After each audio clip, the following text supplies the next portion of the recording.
have an uninterrupted electricity and water supply from solar energy in the Gambia and beyond, worry no more. Because Solar Enterprise will provide you with the solutions at reasonable cost. We have experienced personnel who can install and advise you about your electricity and water supply with a warranty period. We have good quality solar products from North America and Europe. We provide services and sell products to individuals, organizations, institutions, private offices, communities, and government.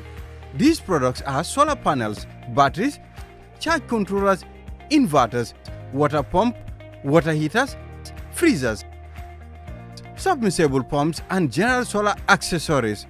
Visit our stores at 48 Karaba Avenue and Brusubi Highway, or you can call us on 7657 479 980 8483 340 9400 or 635 9906. Islamic microfinance is becoming an increasingly popular mechanism for poverty alleviation, especially for developing countries around the world. This microfinance service adheres to the principles of Islam as a form of social responsibility. Yona Islamic Microfinance is the Islamic microfinance of choice in the Gambia, trustworthy and reliable. At Yona Islamic Microfinance, we provide savings products, current accounts, financing products in conformity with Islam. In addition, Yona Islamic Microfinance also offers local and international remittances, takaful fund, management of zakat, management of awqaf, trading and investment, and building of strategic partnerships to bring financial services to the doorstep of the poor with donor projects, madrasas, youth organizations, women groups, and farmer organizations. Make a choice with Yona Islamic Microfinance today. For more information on Yona Islamic Microfinance, call 377-2151 or 9832-151 or visit Yona head office at Tipa Garage, Bakote, or visit any Yona branch located countrywide near you.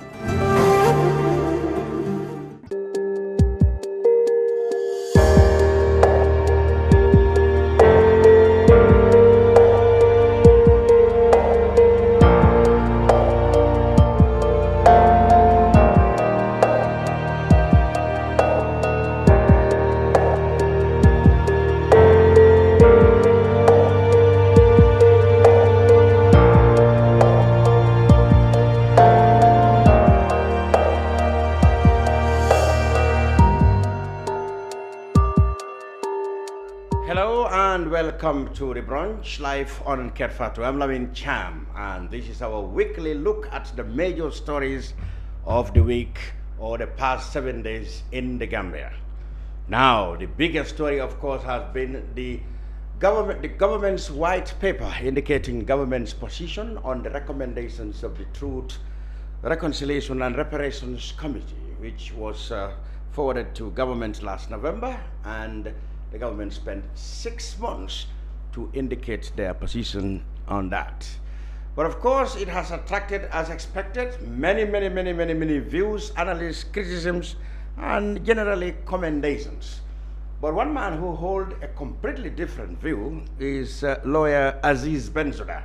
He is a junior partner in Aziz Bensouda's legal firm, and he's with us in the studio today to help us understand the white paper and go through his perspective of the white paper, as well as help us to make sense of certain aspects of it. So, Mr. Bensouda, welcome to the Brunch for the very first time, I think.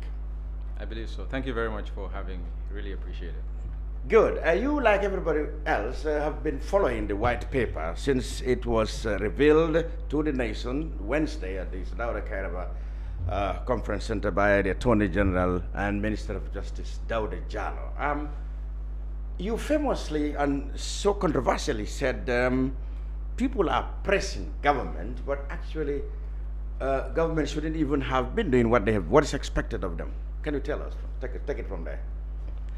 Thank you very much. I appreciate you inviting me. I think to begin with, I'd like to commend government and not present myself as having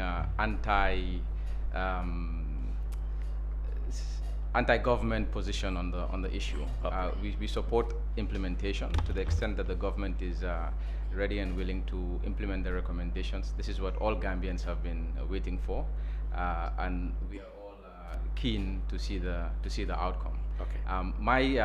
My concern is to create, well, not to create. My concern is to encourage people to foster an awareness of what the TRRC, the Truth, Reconciliation and Reparations Commission, was all about, what it was supposed to be, what the expectations from government should be, what this means for us as a milestone, and what comes next. So I've had a cursory look at the white paper. It's very difficult to study it in depth in that short amount of time. Yeah. The TRRC report contains thousands and thousands of pages and hundreds of witnesses. It's quite a complex body of work. Absolutely. So when the white paper came out, as a lawyer, my expectation was the white paper will do what was provided for it in the TRRC Act. Okay. The TRRC was established by an Act of Parliament in 2017. It provides that there will be commissioners. They are to create a historical record. They are to investigate certain atrocities, and then at the end of it, they're supposed to produce a report. The report should, of course, have recommendations, have certain reparation orders, and have certain findings. The obligation of government is very clear. The government should take 6 months, produce a white paper, and the white paper should set out a proposed plan of implementation of the recommendations, and they should gazette it, they should publish it. So it was not expected that government would review the report, decide what parts of the report they would accept, what parts of the report they would reject, and then say we will implement in this manner. Implementation is a foregone conclusion. They will have to implement it. Yes, in 2017, when this TRRC bill went to Parliament, there was widespread consultation. Yeah. You will know that about $500 million or more has been spent on the TRRC. Yeah. How were we able as a country to attract the international community to invest in the TRRC? How were we able to bring everyone together and say this is one of the 3 pillars on which the new Gambia is supposed to move forward? Okay. One concern was independence, and those of us that consulted and paid attention during the proceedings realized that a key factor was, well, what happens if government should change, if the policy should change, if people who no doubt would be connected one way or another with the investigations, what happens when they want to have intervention in this process? So the TRRC Act was very clear. Once a commissioner was appointed, the president cannot just remove a commissioner. There is a process. If they are unable to perform due to medical reasons, there is a report that should come from a third party demonstrating that medical condition. If the president or the government believes that they are not functioning properly, they're unable to do their work, they have a conflict of interest, the Chief Justice sets up a committee. The committee is made up of the Bar Association, a member of the non-governmental organization, and a judge, for them to send a report that this person, this is the conclusion on this person. Right. So it was independent. So independent was key in the act that established it. Certainly, very, and that's why when the report comes out, correct me if I'm wrong. I don't have the act here, but the report goes to the UN Secretary General. It goes to the National Assembly, and goes to other persons. Well, that all the of them minister had may their determine. shares. Yes. I remember when it was been presented. All of those stakeholders have got a copy. Correct. And it doesn't provide that the report goes to the president, who will then decide, as in a normal commission of inquiry. It has none of those provisions. I see. The government's obligation, and it says government obligation. Yeah. So it's not a debatable issue. It's black and So white. it's black and white. What the Act says. Government should not sit on it and review. And we'll talk about whether even government has the capacity to review. But government should not sit on it, review, decide what to put in, what to have out, because the TRRC touches the legal sector, touches the medical sector, touches civil service, touches every single aspect of our communities, So you mean of our public administration. all this twaddle about the government having the last say as to what happens to the Truth Commission's recommendation. You want to say are all those not in order? The government was obliged to do what the commission come out with. Correct, and it's not me saying it. Yeah, that's what the act says. It's what's in the act. Now, if the act, if the National Assembly or the founders of the drafters of the act wanted to provide that the government could take a decision one way or the other, it would be there. It would be there. Now, we have the Commission of Inquiry provisions in the Constitution, and it's very clear in the Constitution that the President will issue a white paper, and in that white paper, the President will provide what is accepted, and where what something is not accepted, will provide reasons for that. Very clear. Okay. If you look at the Constitutional Review Commission, it doesn't provide there that the President can decide what's in or out. There are provisions that are very clear. They will produce an output. They will produce a draft constitution. If you look at the Jane Commission, that is a commission of inquiry. It goes to the President for the government to decide. So one has to look at the legislation itself. So this one you suggest is not a commission of inquiry. I'm not suggesting it is not a commission of inquiry. According to the act, it's not even a commission. It's not seen to be like a commission of inquiry. It is not at all. And I was very surprised after I'm not very active on social media, but I tweeted, and then I received a lot of phone calls. Oh yeah. I consulted a lot of colleagues who are experts in constitutional law, and I told them, look, take a second look at this. Maybe I made a mistake. And every single lawyer I have spoken to, agree with you. who I respect, who are constitutional experts, said, of course, I agree with you. The President has a power under Section 200 of the Constitution to establish a commission of inquiry, and the provisions are clear. It's to be gazetted, and the rules are provided for in the Gazette. There are several commissions today that exist in Gambia. They are not commissions of inquiry. They are ad hoc commissions that the President can create. Those are commissions of inquiry, and they are very clear.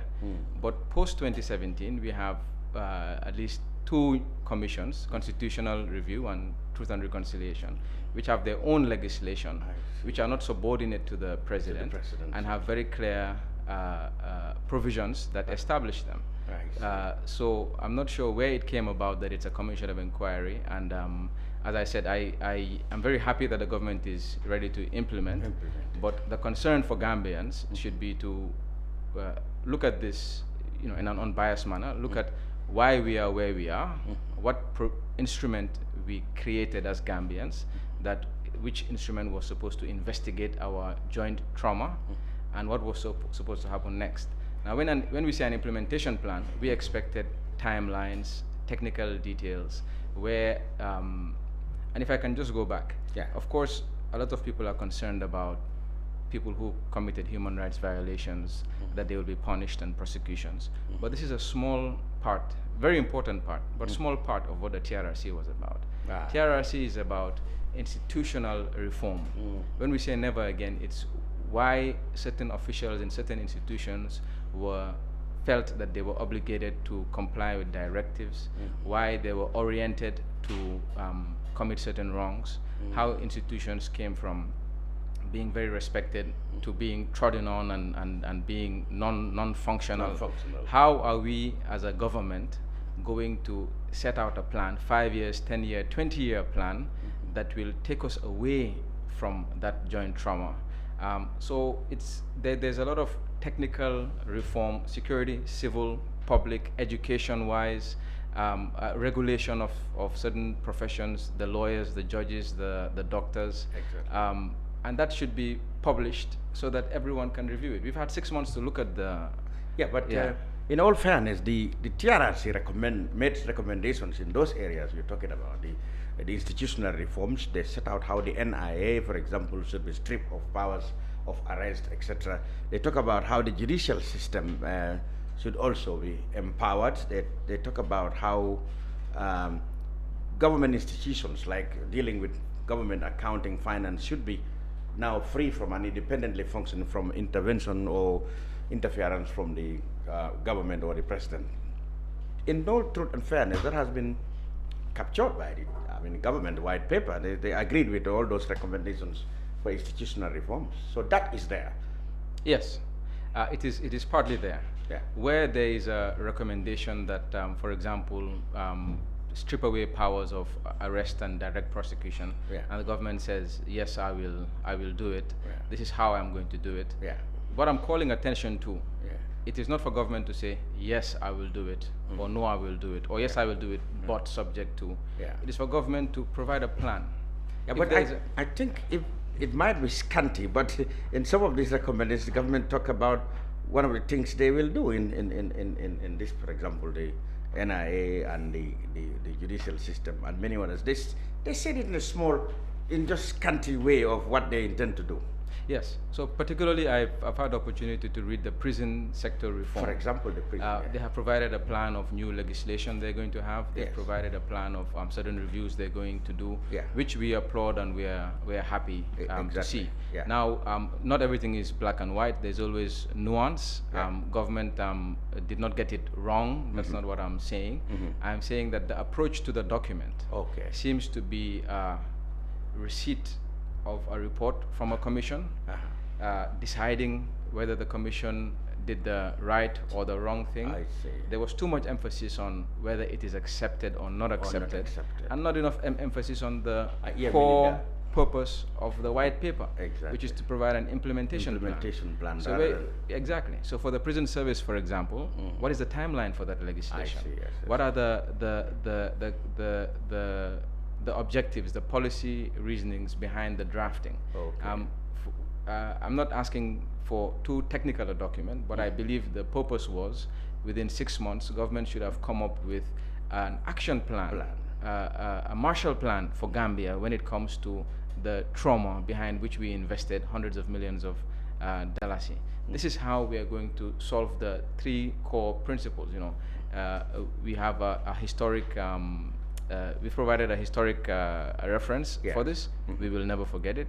We are now going to ensure that it never happens again. Yes. And we are also going to punish the people that we feel were responsible and assist those who were affected. Yeah. But the plan, rather than the acceptance or rejection, that is the... That is what.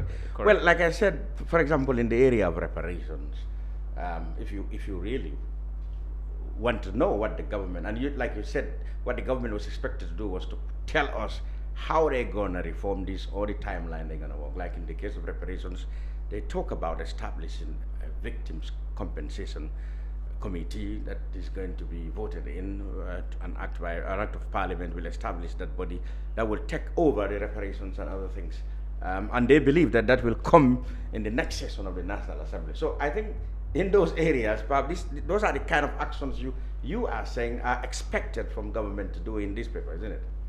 Correct. And if it's done how you have narrated it to me, then we're very happy with that. That's what they said they will do in terms of our reparations. Correct. That is what is expected. And they also talk about judicial sector. They mention, of course, there have been, they rejected that. That is, they said, the TRRC observed that certain foreign judges and gave them a tag, or allegedly for being mercenary judges, etc. I mean, the white paper disagreed with that and said, it wouldn't be fair to tag them mercenary judges, because whatever they have done wrong, they couldn't have done it alone. They had Gambians who collaborated in whatever wrong they might have done. And of course, the country needs support from the international community in terms of, legal and judicial matters. So it wouldn't be fair to keep attacking on them. And they went ahead to say some of the things they want to do to make sure that,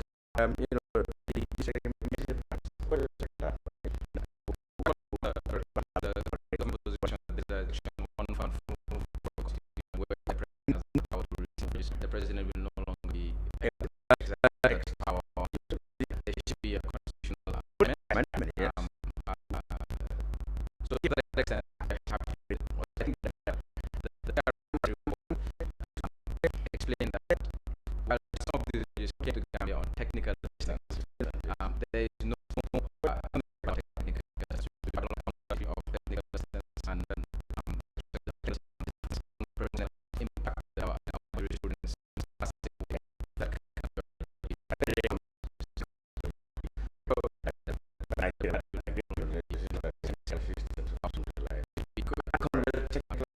I was some judges that the contract expired and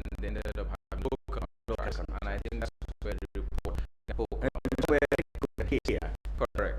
You know, in an individual.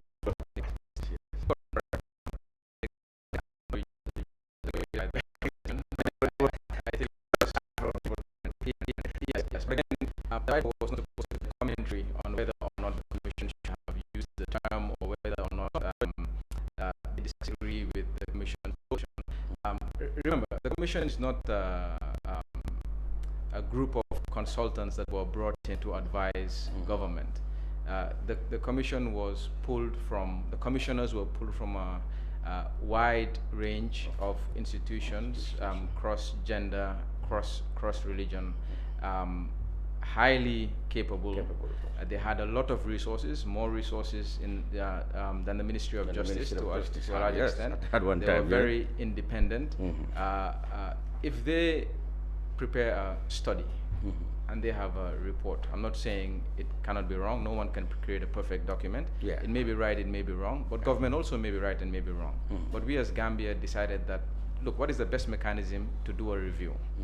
We agreed on this mechanism. Parliament passed an act. That's done. It is not for us to send it back to a single ministry or to a few people in government who are already part of the process. They were under investigation, their ministries. They themselves, yes, you are right. It is not for them to come back and review it and say, well, we don't agree here, we don't agree there.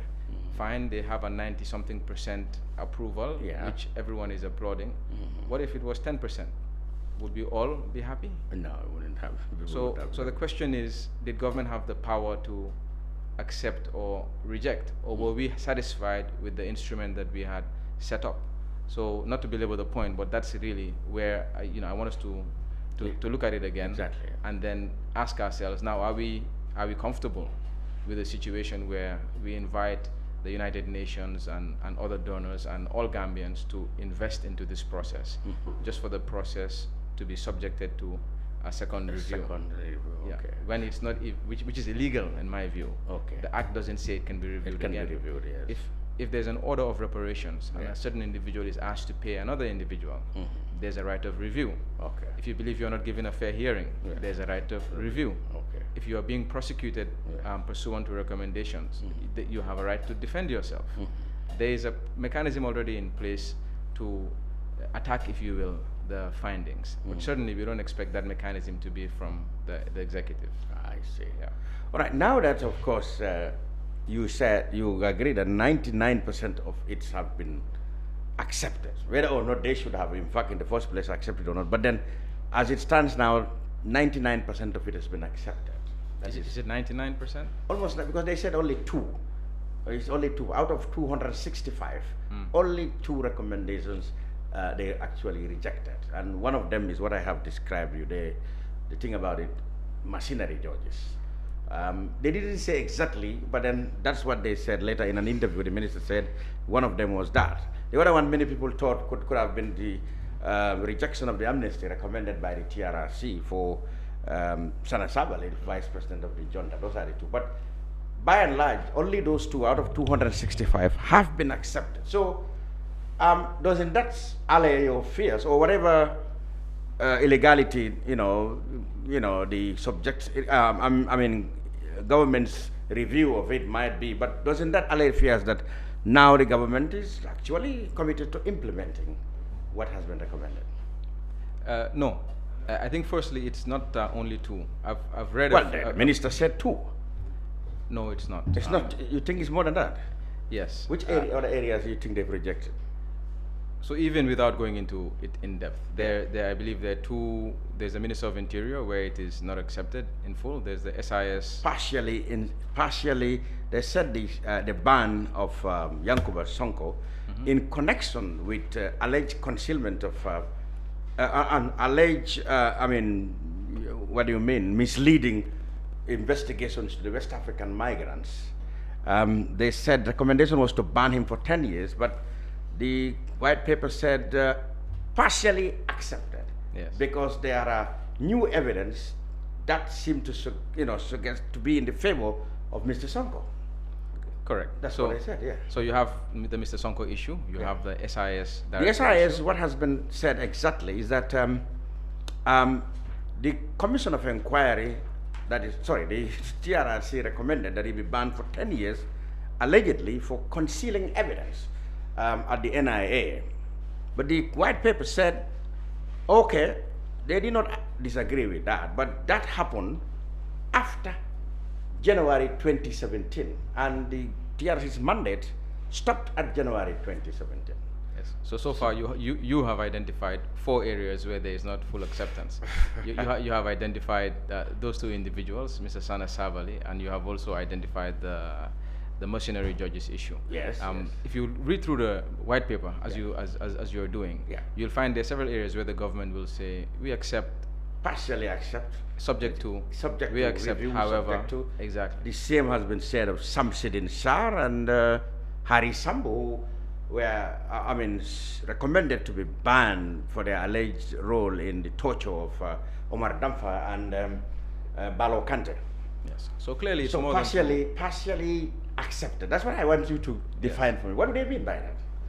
Well, Subject to some review or something. Yes. Partially accept means you accept part and you don't accept the other part. I'm not sure how else to break it down, but it means that what the expectation was from the report, you are not going to fulfill that expectation. Rather, you have parts of it that you're comfortable with, and parts of it you will do a different way or not do at all. Yes.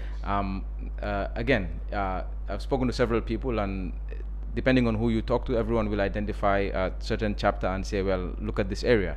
There is a partial acceptance, or there is it's been tweaked a little bit. So then So then the real situation is that it's not that 2 recommendations are rejected. There's more than that. There's more than that. And then it takes me back to the point.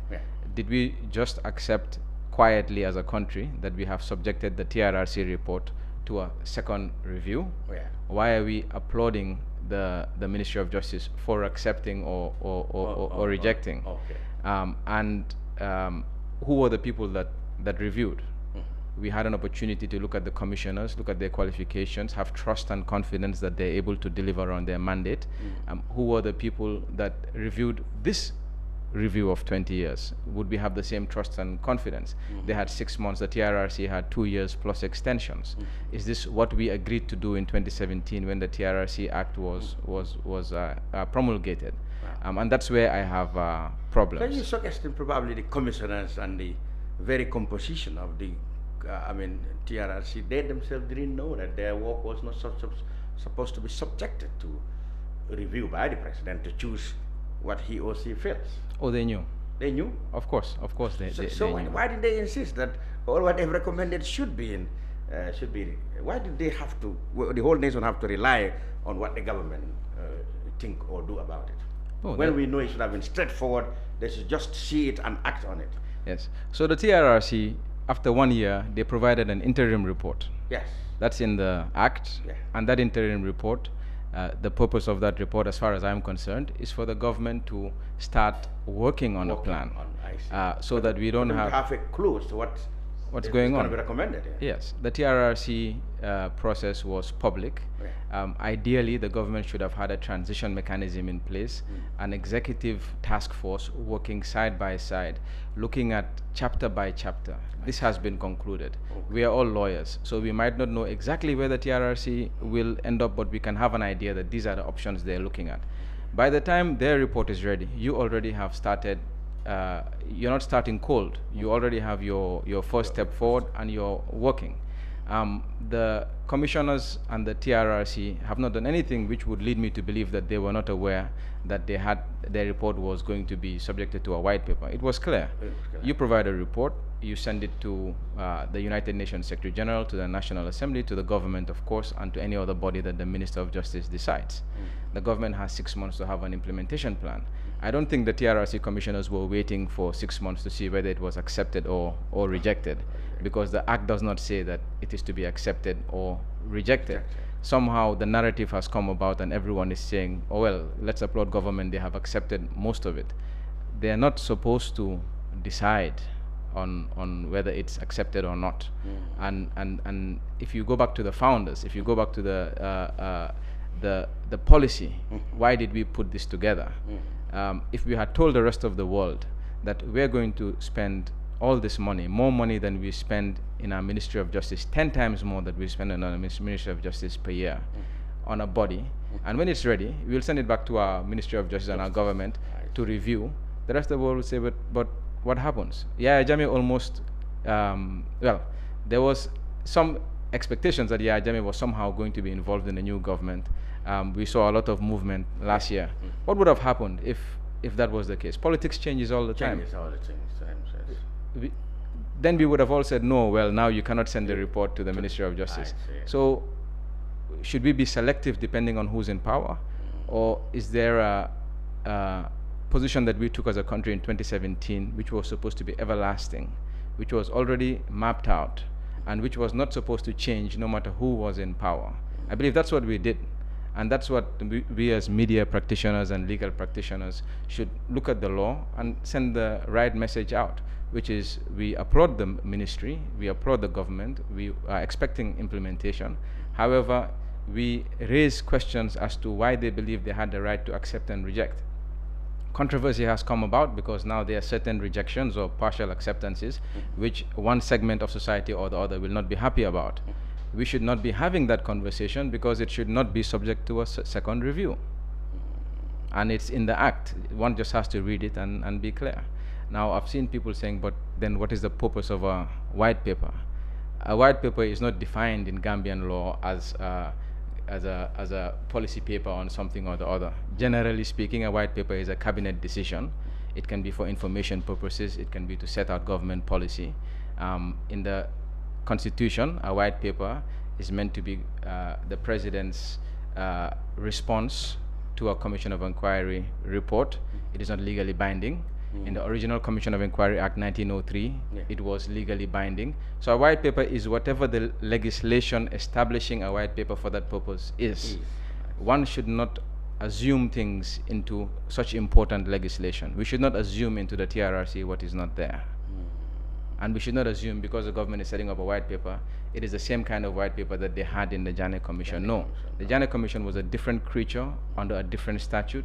The TRRC was a different creature under a different statute, and the CRC was. And it is for us as citizens to educate ourselves so that we can be following government, so that when we criticize government, it can be from a place of knowledge. And it can be something that's to the advantage of everyone. It contributes positively, not to sit back and be passive in this democracy that we're in.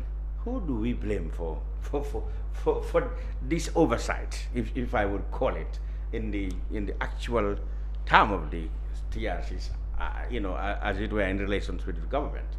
Well, I wouldn't blame for this lack of knowledge. Well, I wouldn't blame anyone, and I wouldn't. I think this is part of governance and democracy. There's always things we can do better. It always helps if you are in a position of public leadership to consult widely, to consult your predecessors, for example, to consult perhaps Halifa Saleh and co that were there when this thing was being set about. So there's continuity in policy making. I wouldn't say that they have made an irreparable mistake. I am just pointing out that the direction that they have sent this thing, it looks 90% it looks okay. They're going to implement. The plan, I would have looked forward to a better plan. But the acceptance and rejection, it's not a power that they have. It's now up to us as citizens, where you feel you are aggrieved by this acceptance or rejection. The law is where do we go for redress? For example, if we think that the tax on the machinery judge tax should stay on the foreign judges, or we think that Usman Sow of the NIA should not be absolved from ban of 10 years allegedly for concealing evidence as claimed by the TRRC, where do we go? Court? I believe yes. I believe judicial review is available. I cannot give that opinion. I'm saying, but I'm trying to ask, for example, if people who now with this realization that actually, this is not done and dusted, according to what the government said. But if there's some other way we can do about, where do we go? Same law again. Yes. So generally, judicial review, which is the High Court, is available to review actions of government officials. So that should be available to those that are concerned. Many will say I am wrong. That in fact what the government did was right. But this is part of the broader conversation. Good. So let's go to see. I want to trouble you with some specific area and your perspective about it, because of course generally you agreed and commended government for accepting, 90% to 99% of what the TRRC has said. For example, let's deal with the area of the junglers. The government accepted actually to prosecute all the junglers, except a few where it says they might be useful in turning them into witnesses, for these high-profile trials that may follow. What do you make of that? It creates a difficulty. If, again, the TRRC, with all its resources, with all its technical competence towards understanding victims, consulting with the victims, consulting with the perpetrators, investigating this, decides that, look, all the junglers, none of them accepted, should be prosecuted. How does the government now select from those that were witnesses? I can understand from a prosecutor's point of view, in order to achieve a successful prosecution, you may decide that having one of the perpetrators as a cooperating witness will strengthen your case. But what was the purpose or the objective of a prosecutor is very different, or can be very different, from the purpose or the objective of us as the Gambian community. If us as the Gambian community, our objective is forgiveness in equal measure as truth and punishment, and for us to never go back to that situation where this occurs, maybe when you measure all that together, prosecution is the only answer. Maybe when you measure all that together, reparations is the only answer. It's different from a prosecutor saying, look, there are 10 people, I'm going to choose these 2 because they're more credible and have them as witnesses. It creates a second review of the issue. It creates a lot of public doubt, public concern, selective justice, if you will. And I believe this was too important and too complex for the government to decide how they will go about it. Perhaps also in the implementation plan, they could decide there's not enough evidence and therefore we cannot implement this to the fullest. It's not for me to say, but I believe it was a complex issue and ought not to have been oversimplified in that document that I'm seeing there. It was very, very sensitive, and now we will see what the reaction will be. Good. I also want to take you to the area of never again. We talk about that. I mean, they said that was controversial when it was first leaked to the media, that the TRRC has recommended that the Arch 22 be torn or renamed never again, in memory of the atrocities or the victims who have suffered atrocities during the Jammeh regime. That's proved controversial. When it was for supporters of Jammeh said, no, that wouldn't be unfair, because actually it's Jammeh himself who set that up as a symbol of what they regarded as revolution. What do you make of that recommendation and the government's reaction to it? I believe the government has accepted the recommendation in full. Personally, as a citizen, I agree with that. I think in 1994, the Arch was relevant to Jammeh for its purpose. It was a new revolution, a new period of growth and public justice for the citizens. He did not achieve that. He achieved the opposite, in my view. Today, the Arch is still there. What will it mean to us as citizens? The commissioners, in their wisdom, have decided that what we have suffered is so great that we wanted to be reminded about it, and we should curtail those excesses or those tendencies to go back in that direction. Certain people may have a different view, but I agree with the government when they say that they're going to implement that recommendation to name it Never Again. I believe memorial. It's very good, perfect. Another aspect I can understand, the white papers seem to have gone out of its way, if I say speak outside the recommendation, of the TRRC on the aspect of the Farafenni attack. I'm not sure you're familiar with that. 6 Gambian soldiers were killed there when elements, from mercenaries from Libya, Gambians, that is, attacked the place and killed 6 soldiers. Now, the TRRC had said their mandate does not cover that. But then we've seen in the white paper that the government is disappointed that the TRRC did not include that aspect of it in their proceedings. And in fact, government is saying that those 6 soldiers, their families should be considered as victims and even be paid reparations. That surprised people because the TRRC have always been saying that coup d'etats, that is attempted coup d'etats or coup d'etats against the Jammeh regime, they are not in their purview, in their act. But now the white paper is saying that the Farafenni attack should be considered as a, an abuse of human rights because 6 soldiers were killed there.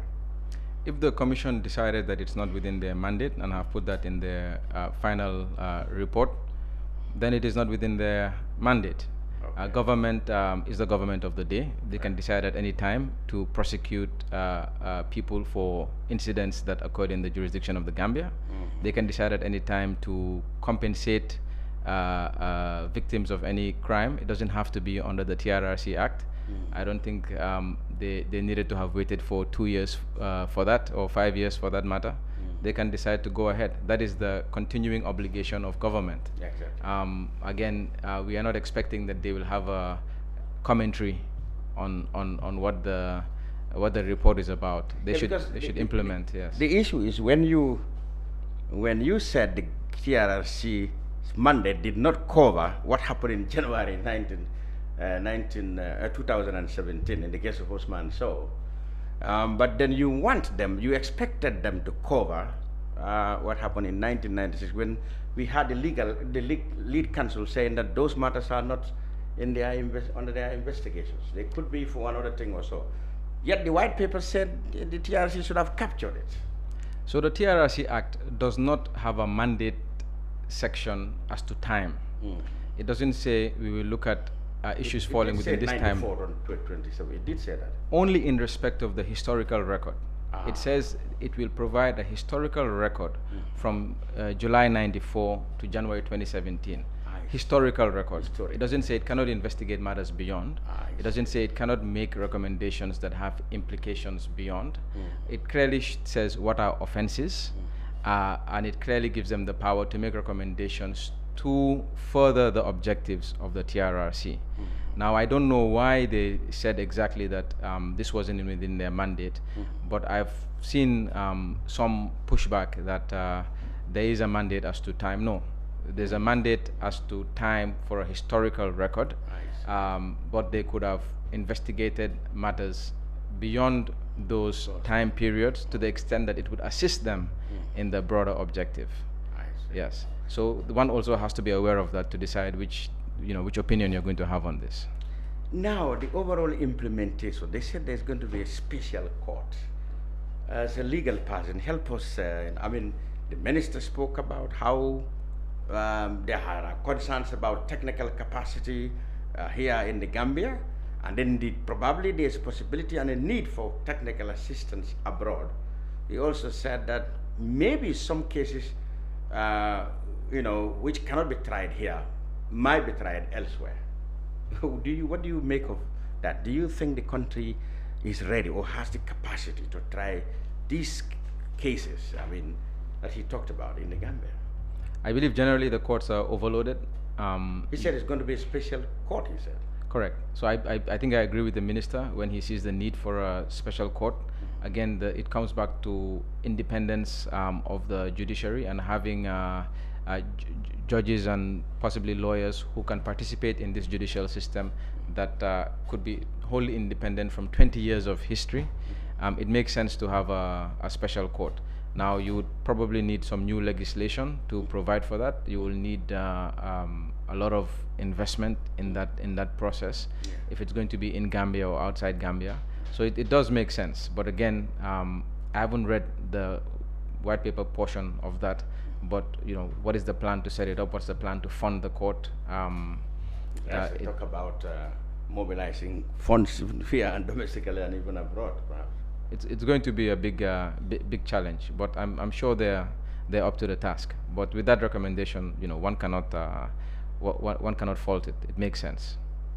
And what do you also make of the case? One particular case I want to go is the case of Korosise. I mean, the TRRC recommended the prosecution of Yankuba, Edward Singate, Peter Singate, and then it has what they call, the white paper called low-key people who are involved, such as the Alaji Kanyis, the Ndurs, and the Jangoms, etc. Perhaps those people may be used as witnesses. Now Yankuba is already, I mean, the white paper actually in its response said, well, the recommendations have actually been begun, the implementation of that, because Yankuba has been prosecuted, and people like Peter and Edward who are away, or contacts will be made with the countries they are residing as to secure their repatriation. What do you make of that case particularly? Again, it makes sense. The question I've always asked is, why does the government have to wait for the conclusion of the TRRC in order to prosecute certain crimes where the evidence is available, the alleged perpetrators are available? It could be because as well you don't want to taint the TRRC by overreaching before the conclusions are made. It will impact who wants to come forward as a witness, because they may feel I'm just presenting myself. Exactly. So there is a policy decision to be made there. As to the facts of the particular cases, prosecution is recommended. I think most of the people, as well as the victims particularly, are very satisfied that there is now a plan to start this. Again, whether it was necessary to wait or include some of these in the TRRC process, or just go ahead because everything was available. Whether some of these you're going to now wait for budget to bring in international jurists and prosecutors. Can the victims wait for that? Can we afford that? The budget year has already passed for this year. Is it a 2023 issue? This was the plan that we were expecting to see. Do we have donors who are already willing to fund these human rights associations, willing to assist, rather than holding our breath for 6 months just to hear, accept, and I'll do it? We wanted to see, I'll do it and this is how. I'll do it and I've already started. I've planned it. I have the personnel. And this is my timeline for delivering. Then we could follow, we could measure success, and we can applaud the government on the implementation. But it looks like we've wasted 6 months, my view, and now we're starting to wait for how government will implement. Again, it's not an absolute view. In some cases we've seen they already have an implementation plan presented, we're happy. But in some of these cases, it's as if we only waited for them to finish telling us, yes, we'll go ahead, and now we're waiting again. Is this what we decided to do? I don't think so. And what if the waiting takes another 2 years, such as people who suspected or doubt government's goodwill, despite all the assurances and the acceptance of most of the recommendations, who could still say, well, in the absence of a timeline, how long will it take now to implement it? Would it be the whole 5 years that this new government has as a mandate, or some of this may be implemented even after these 5 years of the Barrow administration's mandate? I think we all hope they will pursue it with a lot of haste. Even in South Africa, they've always been criticized that they did not implement the full recommendations in time. There's still a lot of recommendations that are not yet implemented. But I believe it will help the government a lot. It will assist the country to heal a lot if they commence this immediately, provide us timelines where possible, and where it's not possible, explain to us the reasons why they cannot implement it in that manner. This is the direction I am looking. Good. Let's also talk about another topic I take was the HIV treatment. I mean, the TRC recommended that certain doctors should either be prosecuted or have their license reviewed because they actually misled the patients to forget the conventional medicine that really could have kept them alive for long, and then they resorted to drinking concoctions, etc. That's resulted in most of them dying. I mean, TRRC recommended the prosecution of certain doctors, and the white paper actually accepted some, while in the others, they just said, well, they didn't agree that those people, like in case of Maria to Jalos and the others, they said it didn't actually show that those people are quite responsible for that. They blamed the president, Dr. Mbow and others for that. What do you make of that? I'll repeat my same position. Yeah. With all the resources that TRRC had, with 2 years we've given them, they're a public institution, the TRRC. It wasn't a private consultant. We as Gambians gave them this sacred duty to investigate and tell us what we should do, recommend to us what we should do. And we agreed that when they recommend to us what we should do, no matter who it affects, whether we like it or not, no matter what our political views are, no matter who we are in 2022, because this thing now we're talking about in 2022. In 2017, we agreed that we would allow this body to be established, conduct the investigation, give us a path to go down, and no matter who was in government, they would just implement. Now you have people who will say, well, I don't agree that you can take this person out. I don't agree that it was Jammeh that was responsible. Now we are now going to relitigate the issue again, and that was not the point. As to the issue of reviewing licenses, I hope that the white paper is explaining to us what the plan is to amend the Medical Practitioners Act. Okay, there isn't such plan, but the plan is to review in some cases the cases of some doctors involved in this to the Medical and Dental Association. Those are the regulatory bodies for that. Correct. So the regulatory bodies existed even during the time of Jammeh. How were the regulatory bodies allowing these doctors to and these medical personnel to engage in the practices they were engaging in? Was it a lack of oversight? Was it a lack of punitive power? Was it a failure in their own internal policies and codes of ethics? What was the reason why this was able to happen? We should not leave it to TRRCs to be set up to tell us, well, review. So what is the plan? And how will we stop the medical and dental associations from being so weak as they were in the past? This is the plan we're looking for. The government cannot just take away someone's license. They have to send it back to this association. Will you send it back to the same association with the same composition it had when the person was doing these things wrong?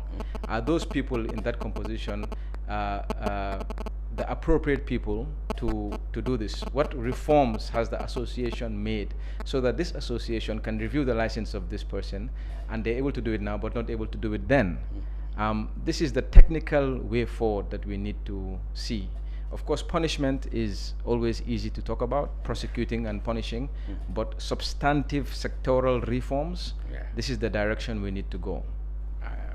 Interesting. And finally, before we finish the hour dedicated for this, brother, we talk about the witch hunting. Are you familiar with that?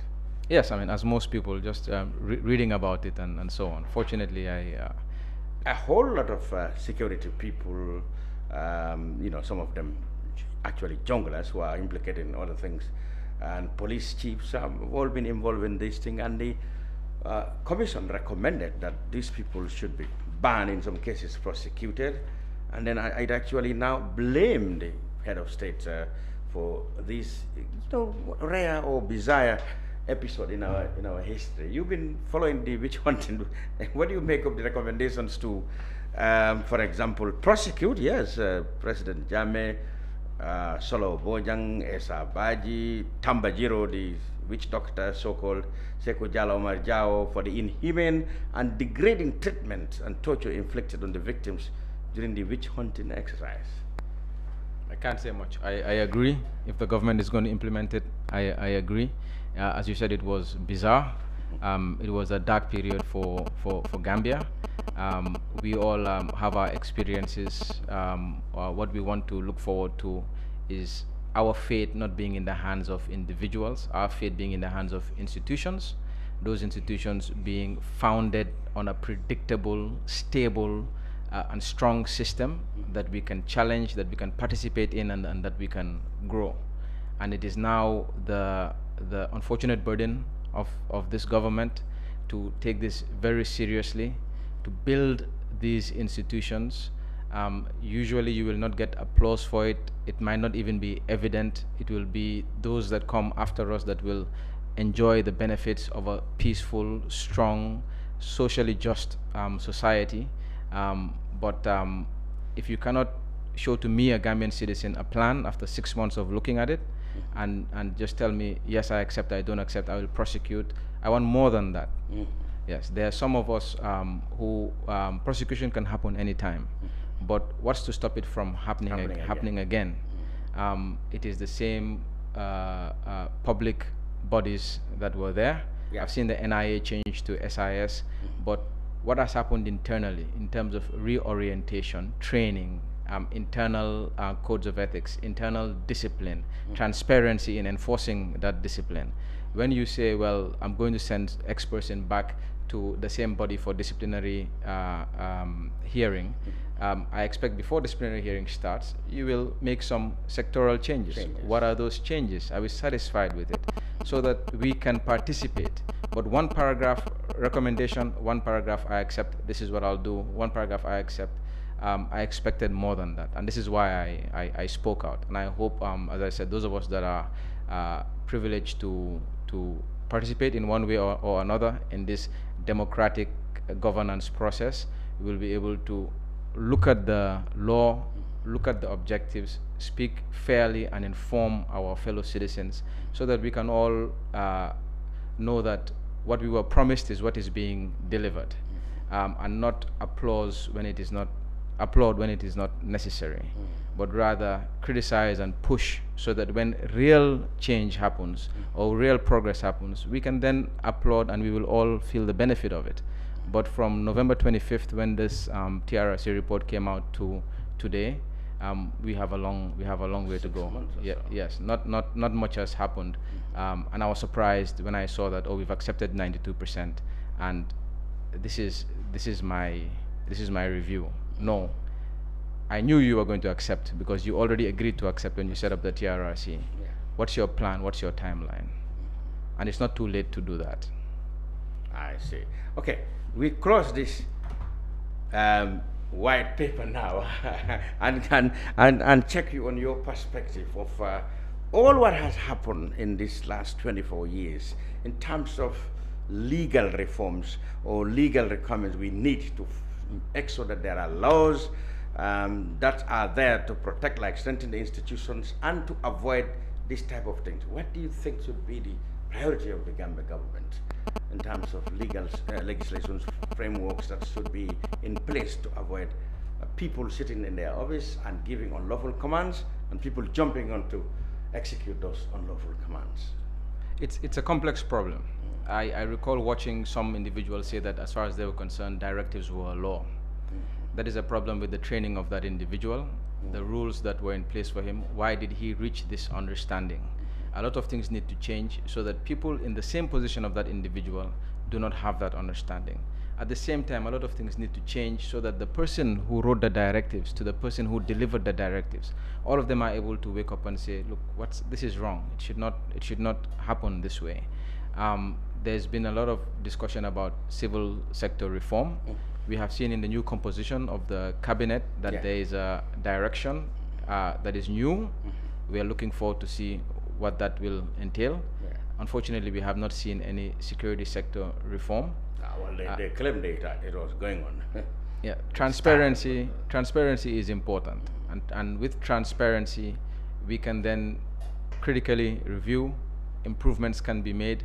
Unfortunately, I see defensiveness sometimes. Being in the public sector, criticism can be painful at an individual level, but this is painful because all of us share the trauma. In terms of what legislative reform do we expect, there have been touches about it in the white paper, independence of the judiciary, but it means let's see an amendment process start so that judges know that I am independent. I am no longer going to be subjected to removal by the president as the case is now. I don't want a promise. I want legislation to protect me. Again, then, how do we as litigants or lawyers or civil society hold those judges to account? What is the process for somebody becoming a judge? What is the process for somebody being promoted from magistrate to high court to court of appeal? Is it based on technical competence or just based on tenure? Are we, through the National Assembly or other body, able to criticize and make sure we have the best as judges?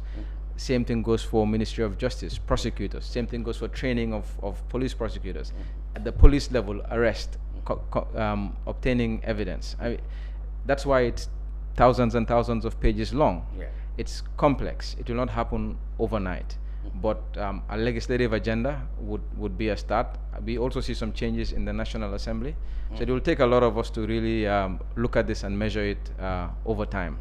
But that said, Gambia is much better Now today. It is in a much better position. We see improvement of the government year on year. We see a lot to criticize. We will continue to criticize. But personally, I am more hopeful than I was. But it's not a one-track issue. There's always good and bad. But we should continue to question and push, and hopefully there will be more good than bad. Yeah.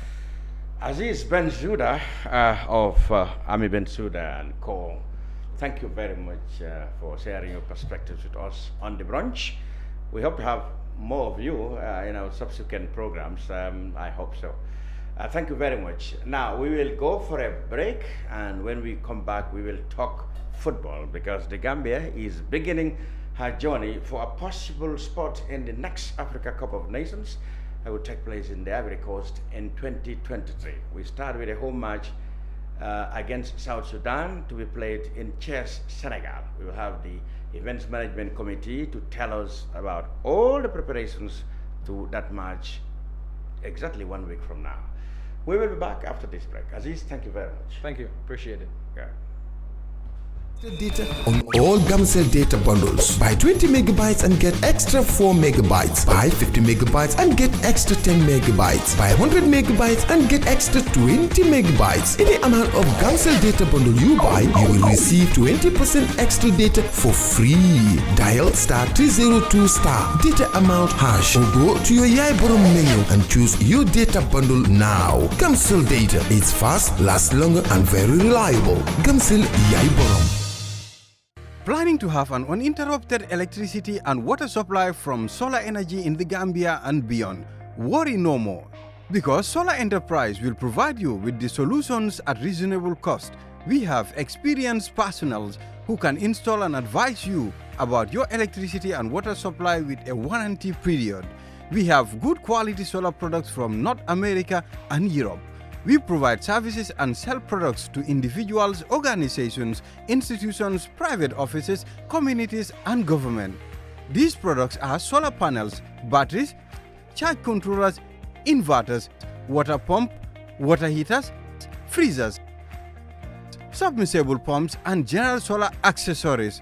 Visit our stores at 48 Karaba Avenue and Brusubi Highway, or you can call us on 7657 479 980-8483, 340-9400 or 635-9906. We live in a day and age where technology is creating a world without borders, filled with unlimited potential to improve the lives of the people around us.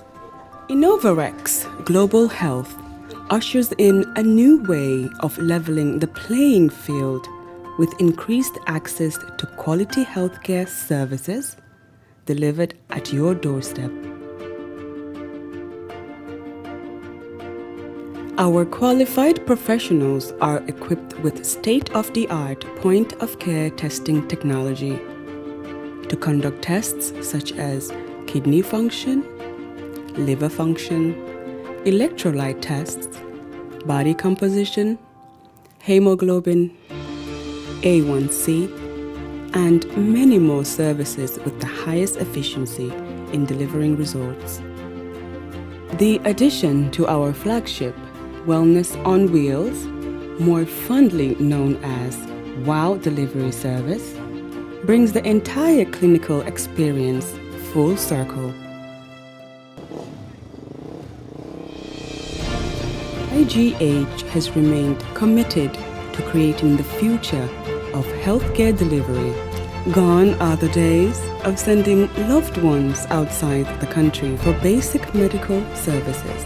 Innovarex Global Health offers a new peace of mind and takes pride in delivering the quality of care we all deserve. Planning to have an uninterrupted electricity and water supply from solar energy in the Gambia and beyond? Worry no more, because Solar Enterprise will provide you with the solutions at reasonable cost. We have experienced personnel who can install and advise you about your electricity and water supply with a warranty period. We have good quality solar products from North America and Europe. We provide services and sell products to individuals, organizations, institutions, private offices, communities, and government. These products are solar panels, batteries, charge controllers, inverters, water pump, water heaters, freezers, submersible pumps, and general solar accessories. Visit our stores at 48 Karaba Avenue and Brusubi Highway, or you can call us on 7657 479 980 8483 340 9400 or 635 9906.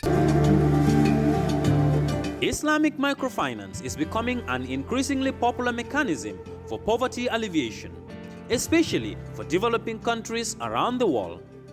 This microfinance service adheres to the principles of Islam as a form of social responsibility. Yona Islamic Microfinance is the Islamic microfinance of choice in the Gambia, trustworthy and reliable. At Yona Islamic Microfinance, we provide savings products, current accounts, financing products in conformity with Islam. In addition, Yona Islamic Microfinance also offers local and international remittances, takaful fund, management of zakat, management of awqaf, trading and investment, and building of strategic partnerships to bring financial services to the doorstep of the poor with donor projects, madrasas, youth organizations, women groups, and farmer organizations. Make a choice with Yona Islamic Microfinance today. For more information on Yona Islamic Microfinance, call 377-2151 or 9832-151 or visit Yona head office at Tipa Garage, Bakote, or visit any Yona branch located countrywide near you.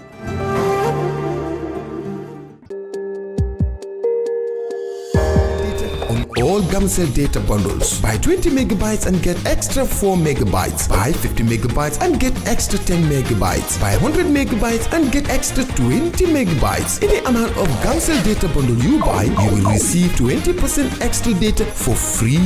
Dial *302 data amount hash or go to your Yaiborom menu and choose your data bundle now. Gamcell data. It's fast, lasts longer, and very reliable. Gamcell Yaiborom. Planning to have an uninterrupted electricity and water supply from solar energy in the Gambia and beyond? Worry no more, because Solar Enterprise will provide you with the solutions at reasonable cost. We have experienced personnel who can install and advise you about your electricity and water supply with a warranty period. We have good quality solar products from North America and Europe. We provide services and sell products to individuals, organizations, institutions, private offices, communities, and government.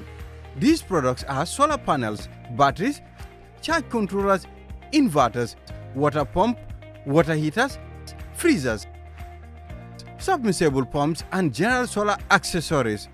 Visit our stores at 48 Karaba Avenue and Brusubi Highway, or you can call us on 7657 479 980 8483 340 9400 or 635 9906. We live in a day and age where technology is creating a world without borders, filled with unlimited potential to improve the lives of the people around us.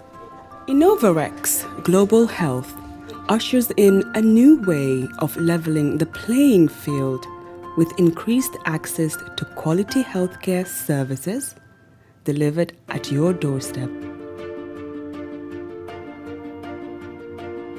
Our qualified professionals are equipped with state-of-the-art point-of-care testing technology to conduct tests such as kidney function, liver function, electrolyte tests, body composition, hemoglobin, A1C, and many more services with the highest efficiency in delivering results. The addition to our flagship, Wellness on Wheels, more fondly known as WOW Delivery Service, brings the entire clinical experience full circle. IGH has remained committed to creating the future of healthcare delivery. Gone are the days of sending loved ones outside the country for basic medical services. Innovarex Global Health offers a new peace of mind and takes pride in delivering the quality of care we all deserve. Planning to have an uninterrupted electricity and water supply from solar energy in the Gambia and beyond? Worry no more, because Solar Enterprise will provide you with the solutions at reasonable cost. We have experienced personnel who can install and advise you about your electricity and water supply with a warranty period. We have good quality solar products from North America and Europe. We provide services and sell products to individuals, organizations, institutions, private offices, communities, and government. These products are solar panels, batteries, charge controllers, inverters, water pump, water heaters, freezers, submersible pumps, and general solar accessories. Visit our stores at 48 Kairaba Avenue and Brusubi Highway, or you can call us on 7657 479 980 8483 340 9400 or 635 9906. Islamic microfinance is becoming an increasingly popular mechanism for poverty alleviation, especially for developing countries around the world. This microfinance service adheres to the principles of Islam as a form of social responsibility. Yona Islamic Microfinance is the Islamic microfinance of choice in the Gambia, trustworthy and reliable. At Yona Islamic Microfinance, we provide savings products, current accounts, financing products in conformity with Islam.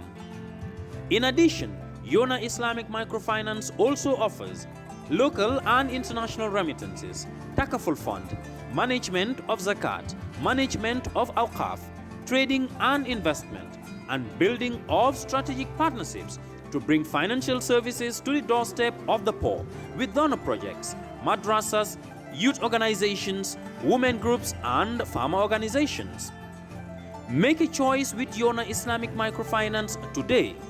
For more information on Yona Islamic Microfinance, call 377-2151 or 9832-151 or visit Yona head office at Tipa Garage, Bakote, or visit any Yona branch located countrywide near you.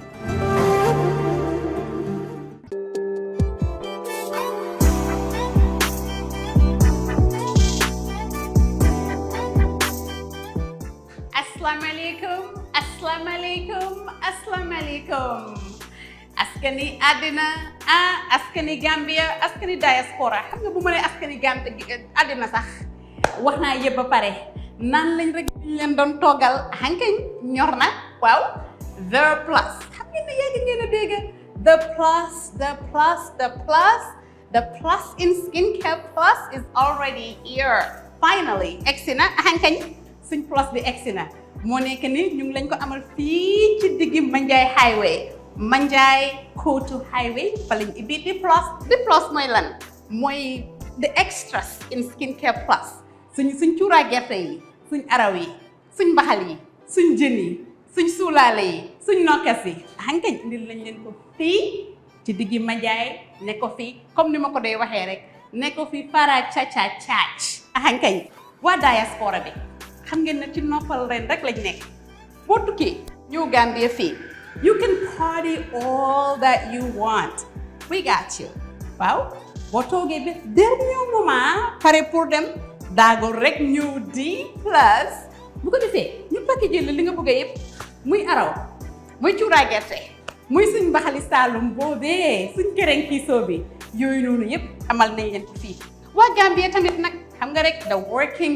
women we want to make life easy for you our mbaxal is pre-made baxal sa maalo rek even bachelor si sax boo amee rek sa rice cooker baxal sa maalo rek teg sa mbaxal rek kay mbaxali Saalum laa wax de kay Charles fa lay waxee bu loolu passé amal nañ leen nag suñ own freezing system fu mu nekk nii suñ freezer bee nekk nii dañ laa jaay ba pare bu la neexee ñu freezer la kay paquetel la emuñ foofu rek sax boo bëggee ñu wéyal la yëpp yóbbul la ko ba airport waaye yéen lii ngeen ne lan xanaa lan comme ni ma ko dee waxee rek xanaa neex waaw suma partenaires yi rek ñoo nekk ni ki mooy Aïda boo lañ fi ñëwee boo lañ ma fi fekkutee ndegam manque di jaabante rek mun ngeen fee fekk Aïda mbaate mun ngeen fee fekk it rakki Aïda kenn ki mooy caat moo ngi nii waaw suñ plus gaa ngi nii fii nii waaw suñ fii mooy area bi nga xamante ni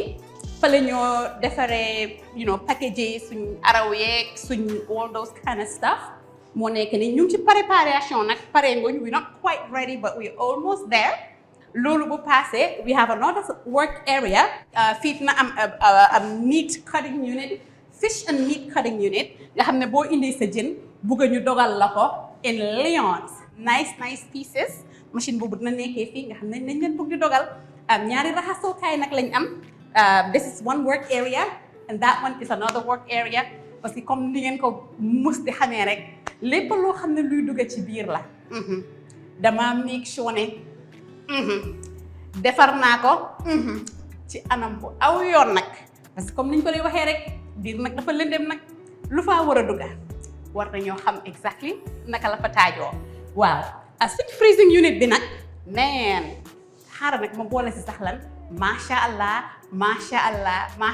ba mu ñetti yoon 2 hours ago rek lañ ñu indil ay waas believe it or not the waasis are frozen solid already waaw dugal nañ ko ci biir du ma ko génnee sax di ci xam nga taxal suma loxo yeeg yooyu noonu waaye it on point freezes in no time waaw xankañ bi mooy D plus so bu ca kanamee dinañ dem ci beneen doom bu ees bi waaw dama wasin ay siix waaw twin businesses fii mooy the plus so ci kanam tuuti dinañ dem to the next one bu ko defee ñu wax lañ boobu tamit mooy ban ak naka la fa taajoo